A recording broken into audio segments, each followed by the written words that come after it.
বাকই উত্তরে বিএনপির দলীয় অফিস উদ্বোধন ও পরিচিতি সভা। গাজী মামুনের তথ্যচিত্র দেখুন বিস্তারিত।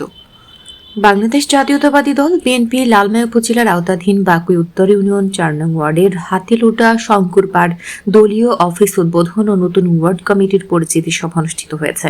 শনিবার ৪ অক্টোবর বিকেলে ইউনিয়নের হাতিলুটা এলাকায় এই সভা অনুষ্ঠিত হয়। সভায় প্রধান অতিথির বক্তব্য রাখেন বাকই উত্তর ইউনিয়ন বিএনপির সভাপতি হাফেজ আনোয়ার হোসেন। এর আগে দলীয় অফিস উদ্বোধন করেন ইউনিয়ন বিএনপির সিনিয়র সহ সভাপতি হাজী আব্দুর রহিম।